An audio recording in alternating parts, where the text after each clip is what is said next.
The landscape of European football experienced a seismic shift this weekend. A statement that feels less like hyperbole and more like an undeniable fact after witnessing the sheer dominance on display. Arsenal, fresh off their own commanding victory, responded to the pressure in the most emphatic way imaginable by systematically taking apart the most prolific attack on the continent. This wasn't just a win. It was a declaration. The narrative that this team is a one-dimensional set-piece threat has been completely obliterated by a fluid, devastating offensive display that produced 3 goals from open play against a genuine European giant. The depth of quality now present within this squad, from the starting 11 to the substitutes, is reaching a level that feels almost unfair. With Declan Rice performing at a level that arguably makes him the premier central midfielder in Europe, and with key players like Martin Odegaard seamlessly reintegrating, the machinery is functioning with a terrifying synergy. It is becoming increasingly difficult to argue against the notion that this Arsenal team is now the favourite for both the Premier League and the Champions League. The prospect of Mikel Arteta achieving a historic double is no longer a fanciful dream but a tangible, looming possibility. This victory becomes even more extraordinary when you consider the context of the personnel missing. Arsenal embarked on this monumental challenge without their recognised striker, with both Kai Havertz and Gabriel Jesus sidelined. Their most consistent central defender, Gabriel, was also absent, and a game-changer like Caliphate began the match watching from the bench. Yet, none of this mattered. The team's collective resolve and the strategic mastery of Mikel Arteta were on full display. The substitutions were not merely changes. They were calculated moves that yielded immediate and devastating returns. Introducing Gabriel Martinelli injected direct pace and a clinical finish. The introduction of Noni Madueke provided a goal, and the entry of Ricardo Caliphate resulted in a direct assist.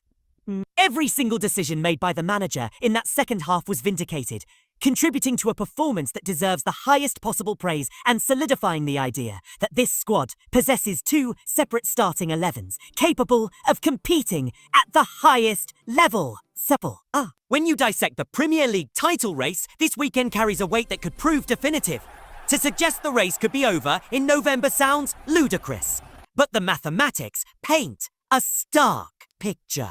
Arsenal have the potential to open a 9-point chasm over Chelsea, establish a 7-point cushion ahead of Manchester City, and, should Liverpool falter, create an almost insurmountable 14-point lead. The consistency required to build such a position cannot be understated. Across 19 matches in all competitions, essentially half a Premier League season's worth of fixtures, Arsenal have displayed a blend of defensive solidity and attacking firepower that is unparalleled. They have scored 24 goals in the league, a joint best tally that hilariously contradicts the lazy analysis that they only score from dead ball situations and have conceded a mere 6, a frankly obscene defensive record. This form is not confined to domestic duties. It has been seamlessly transferred to the grandest stage of all, the Champions League. There, they have netted 14 times while conceding just a single goal. So, when you aggregate the data from the Premier League and Champions League, the numbers are staggering. 38 goals scored and only 7 conceded in 17 outings. The true measure of this achievement, however, lies in the quality of the opposition faced. This is not a run built against minnows.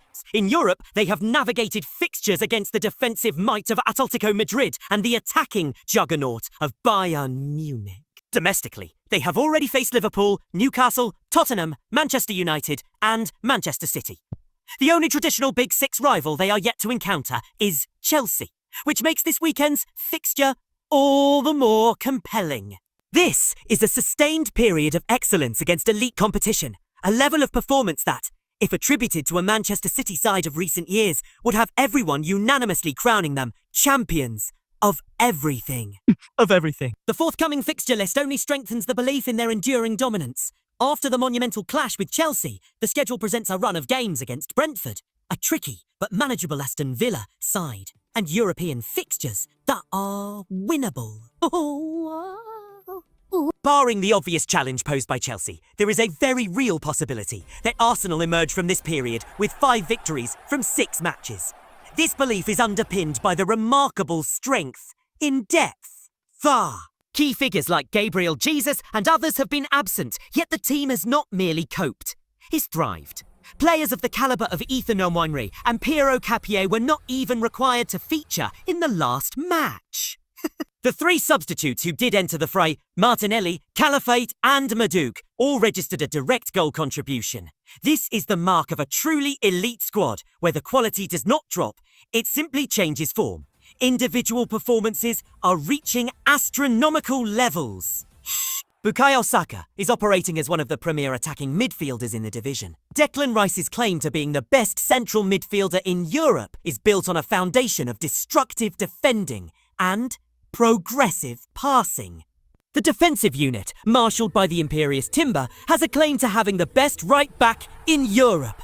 This is all happening while Arteta confidently rotates players like Mosca and Capier in and out of the lineup for massive fixtures against rivals like Tottenham and Bayern Munich, and the team's performance level does not dip. Consider the opponent they just dismantled. Whoa. This Bayern Munich side is not some fading force. They are a machine. They are the same team that put 3 goals past Chelsea.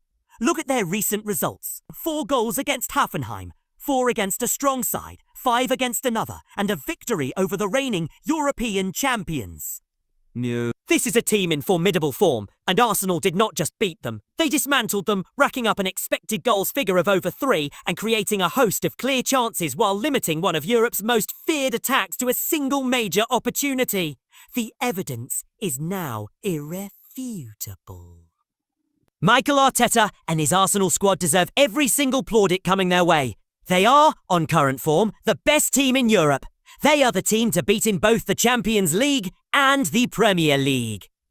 The upcoming confrontation with Chelsea at the weekend has all the ingredients to be an iconic, era-defining match.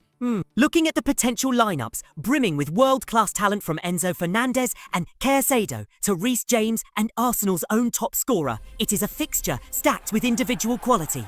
The impact of a victory here would be psychological as much as it is mathematical. To go 9 points clear of a direct rival, to maintain a significant buffer over Manchester City, and to effectively remove a faltering Liverpool from the conversation would create a sense of inevitability. Shotes. We are at a point where it feels necessary to simply concede that Arsenal are going to win the Premier League title. The IFS, buts and maybes are evaporating. It is happening. The sheer volume of goals they have scored, and the microscopic number they have conceded, coupled with a record of played 19, lost 1, is extraordinary. The level they are producing in the Champions League, conceding just once, is the stuff of elite, historic teams. If they emerge victorious from the cauldron of Stamford Bridge this weekend, it will confirm what many are already thinking. This Arsenal team is unstoppable.